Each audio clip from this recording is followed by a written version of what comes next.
Welcome once again to CBM Calling. We're a little bit late today because we're having some technical difficulties. If everything goes well, we certainly will hope that we'll be joined by CBM's Africa team leader, Andre Sibomana, from his home in Kigali, Rwanda. And in the meantime, we're also joined by Dr. Carla Nelson, who is our Senior Associate for Africa Liaison and Educational Specialist. Hi, Carla. How are you? John. And Andre, we hope he's there. I see Andre here somewhere. Maybe he's still trying to connect here. And just so for everyone at home, having internet is a luxury that some of our partners and even our field staff around the world may not have. And we'll try our best to have Andre here live in person. But today we'll have a time to talk to Andre and Carla and to learn more about the situation in Eastern Africa with our partners and also our field staff. So while Andre is trying to join us, Carla, would you be able to tell us a little bit about, what is the situation out in places like Rwanda and DR Congo? And how are our field staff doing over there?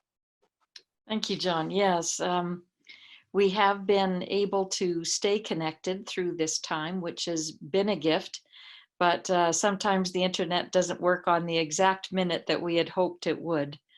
But on Andre, especially in his role as team leader, has been able to take the time to connect with our partners and our CBM field staff in Africa and stay on top of the situation. So I know for Andre himself, in Kigali, they have been under lockdown since March the 20th. It was just as the schools were closing and the churches were closing. And so Andre's 5 children are all with him at their home just outside of Kigali. And I think that may be another challenge for the internet. When there's 7 people in the house trying to use the bandwidth, that probably is another situation. But I know they're doing well. I know they're healthy. And I know that Andre is used to working from home. And so in some ways, his personal rhythm hasn't been interrupted that much. But I'm hoping he's here and maybe can speak for himself for a minute. Andre, are you there? Yeah, please go ahead.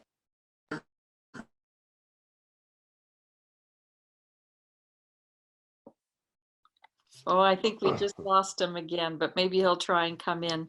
But let me comment on what I know of our colleagues in the CBM's Africa team. Polisi Kivava is our newest member of the Africa team. He's located in Goma in the DR Congo. And he too works from home a lot. They are well. I know at one point he asked for prayer specifically for his wife, Elizabeth, because she is a frontline healthcare worker. And in that situation, certainly the kinds of issues that we have as far as finding personal protective equipment is a challenge in that way. So that's what I know of Polisi.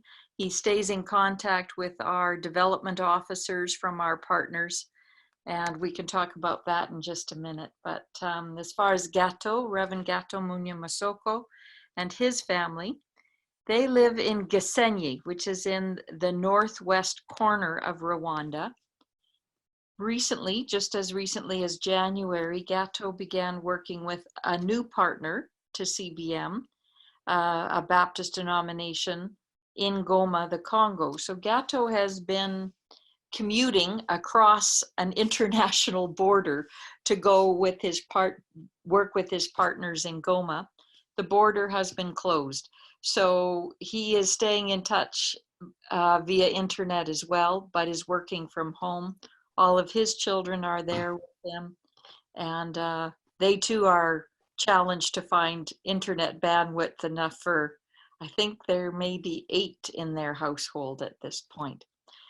And then our colleagues, the Bustons, Daryl and Laura Lee, started their 3-month home assignment on March 16th. And so they left Rwanda just 4 days before the lockdown. We were very grateful to God and to the airlines that they made it safely to Moncton. And they had to be in self-isolation for 2 weeks when they arrived. And it's a bit of a bizarre time for them because here they are in Moncton trying to reconnect with church family, friends, family members, and they too are doing most of their connections through the internet. And it was a time, especially I know for Laura Lee, to look forward to seeing her elderly parents. And I know her father isn't feeling all that well at the moment. And so we're mindful of them. So that's a little bit of update of our colleagues. Thank you very much, Carla. And speaking of the Bustons, for those of you who are watching live, we won't talk too much about them because they can talk for themselves. They can explain that tomorrow. They'll be featured tomorrow in tomorrow's edition of CBM Calling. And you'll be sure to stay tuned and listen to how they describe this unique home assignment that they're experiencing. And also say hi to those who are watching live. And Carla, Amanda Bedard is saying hi to you. Oh, and we thank you for all of you who are watching out there. And maybe Carla, you can comment a little bit about our partners in East Africa. You know, what effects this lockdown is having on their programming, and if any of them are thinking of doing any relief programs. thank you. Yes, we've, as I say, through Andre, we're staying up to date with our church partners there. Couple of things just to think about how different it must be for them. As we know, many of them do not have home internet connections. Having a home Wi-Fi is a luxury that many pastors do not have, and certainly those pastors out in the rural areas do not have.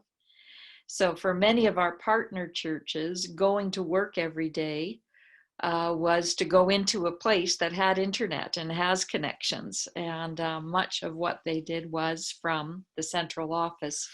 So there's a real challenge to stay connected. It's not as much through internet. The main medium of communication is WhatsApp. And I think one day Andre even commented that the government was changing ways of people being able to top up their WhatsApp accounts in a different way so that they didn't have to leave the home but could still stay connected. But I think if we think about individual churches of our church partners, just think about how important it is to gather during the weekend, especially on a Sunday service. That's so much of what life is, and where social connections and encouragement comes from is from gathering on Sundays. And they certainly do not have the infrastructure or the ability to connect virally in the way that we've seen some wonderful creative worship opportunities from our churches here in Canada. So that's a real challenge. For pastors themselves, many of them, whatever stipend they do get for being in their role as a pastor comes from a portion of what happens in what's being given in the offering that particular Sunday morning. And so we're concerned for sure about the supplies that pastors and their families have. For those who are in the rural areas, many of them are used to living off their own plot of land and having their food sources right at hand. So there's all these mixed blessings, mixed challenges that are going on all at the same time. Those in leadership of our church partners really are trying to identify who amongst them are in most need. And at CBM, we've set up a COVID-19 relief system. And I know that we're in touch with our partners and the development officers to see how we can support how the local church can be the vehicle for relief and development to the families close by. So those are some of the things that I've heard about. Yeah, thank you very much. And indeed, we're in touch with all of our partners worldwide to talk about what relief we can do in this situation. And some of it might be medical, getting PPE to those who don't have them. But a lot of it will be economical. And due to the lockdowns, there are so many day wagers, they are suffering. And of course, where a lot of our agricultural projects are happening in the rural areas, but there are a lot of those who are in the cities, they are suffering because without a job, they are not able to really literally put food on their table tonight. So certainly we'll be looking to our local partners to facilitate that and to bring food and also bring the love of Christ into those homes. Now, Carla, and there's one part that it's kind of difficult for the two of us because I was hoping Andre could be here to talk about it's 26 years since the Rwanda genocide. As you know, the genocide started on April 7th of 1994. And they always have a period of memorial every year, and we're in that period right now. And for all of us who are sitting at home, especially in North America, I think we're kind of antsy because the lockdowns being, extended, and we don't know how long that might be. The economy is really being hammered, and there are people who got infected and people who are dying, and a lot of us are worrying and have anxiety about the future, and we don't see the future. I think for us, like certainly for me, I've never experienced it in my lifetime. But for Rwandans like Andre, who have lived through the 100 days of the genocide, I think they will bring a different perspective to us. And I mean, within 100 days, where 800 to 1 million people have been slaughtered, and I wonder how any of them could have just lived through that. But you've been to Rwanda now in the last 26 years in different periods, right? And you've seen that Rwanda changed a lot. Maybe you can describe what you saw on the streets of Rwanda. Yeah, thank you, John. You're right. It certainly is perspective giving. And I know that when I talked with Andre earlier this week about the day of commemoration, April 7th, and then a full week of memorial, and then it continues till July the 4th, marking the 100 days. There is a fearfulness that is an undercurrent in the population of Rwanda that he spoke of. And there's a challenge that they have with one another to ensure that they recognize what's different about this rather than what's the same. So yes, they've been through a period where many were hidden away, tried to hide so they couldn't be found, that they would not want to be seen. And the fear that generated is just something I can't imagine. So to think about people for whom they might be reminiscing about similar emotional responses to what they had then and what they're having now could just be traumatic all over again. The genocide was a battle against an ethnic identity. And I was so intrigued in this past, my most recent trip was in October of 2019. And I, on several occasions, in conversations just with people at a restaurant or along the highway stop, people did not speak of an ethnic identity. There were no words of Hutu and Tutsi used. There was talk of being Rwandan. A national identity has emerged very intentionally from the government. And there is a calling of people to an identity beyond what they thought was their identity 26 years ago.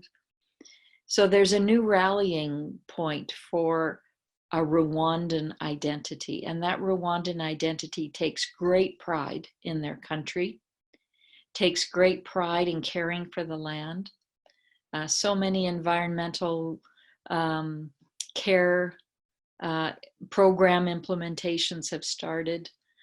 There's a complete ban on plastic. There is not a speck of litter along the side of the road in Rwanda. And when you speak with people about it, they light up about the fact that this is who they are as Rwandans. And it does speak to me about in what do we put our identity? A move from an ethnic definition to a national one, and to think about what it means to have our identities rooted and hidden and secure in Christ just calls us to a whole different understanding of who we are to be. So the genocide, in my perspective, we need to remember those who are mourning.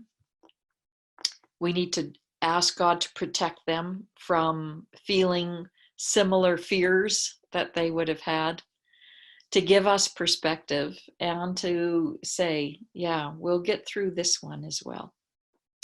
I'm hoping Andre might, let's stop and check to see if Andre is able to join us. Yes, I'm here. I know it is in and out, but I'm here now.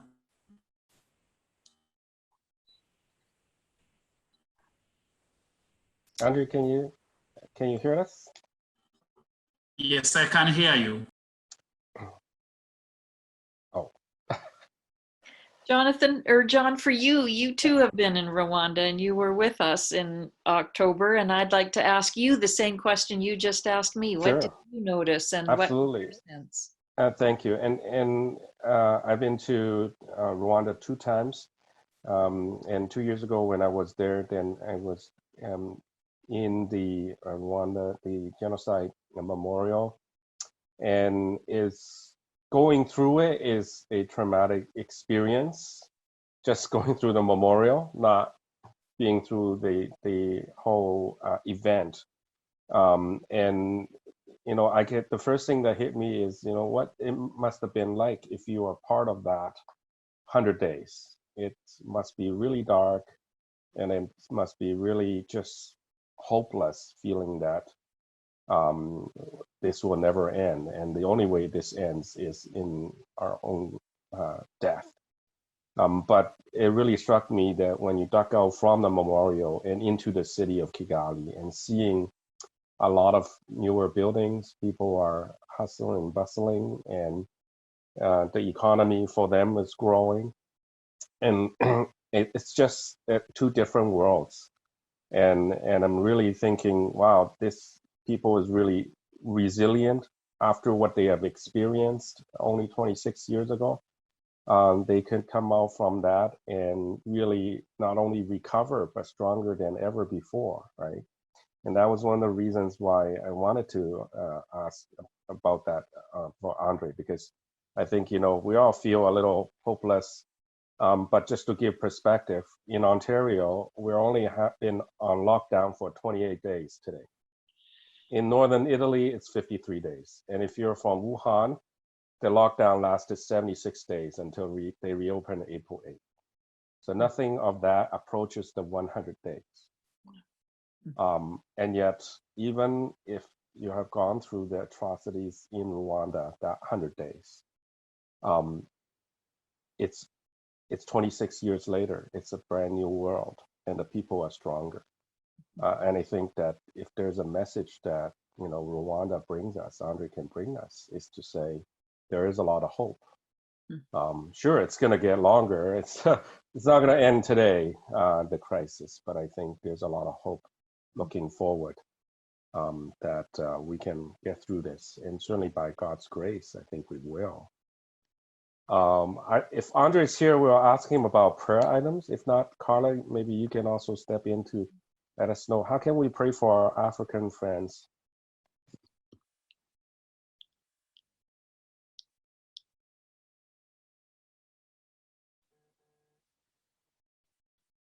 Well, I know some of the things that were on Andre's list, so I'm happy to report them. It's not the same not hearing it directly from Andre, but I'm happy happy to report what he has communicated to us.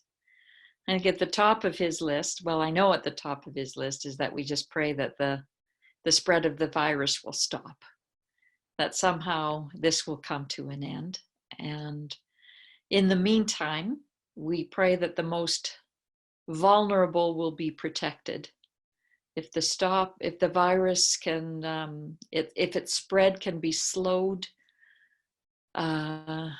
so that those communities that are just so vulnerable, I'm thinking of the Kakuma refugee camp in northern Kenya. I'm thinking of the cities that are just so densely populated and it's just not possible to have social or physical distancing, that somehow they be protected, and that before we infiltrate those places with the virus, that that a vaccine would be discovered and they would be protected.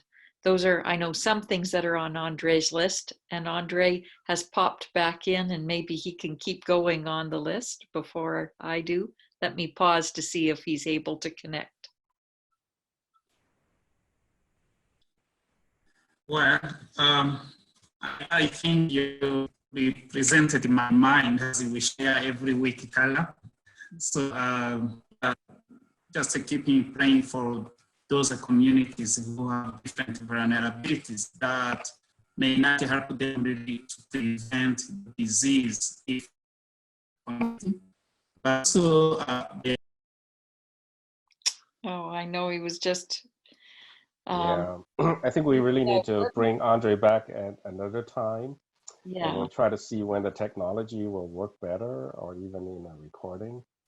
Let me add one more prayer request that I know was on Andre's heart, and that was for our church partners, for people in churches who are making decisions about how they can help, how they can make the 5 loaves and 2 fish miraculously be turned into many, many baskets of food for all who are needing it. For them as they put themselves in risky places, but feel the call of God on their lives to serve in a very frontline way. If we can be in prayer for them as well. Thank you very much. And thanks, Andre. Despite the fact that you're in and out, as I said, we will bring you back for another interview some other time. But it's great to really hear what's happening with our African partners and field staff. Thanks, Carla. And thanks everyone for tuning in to CBM Calling. Tomorrow at 2:30, Adrian will be chatting with Daryl and Laura Lee Beston about how they're spending their home assignment. So see you then. Bye.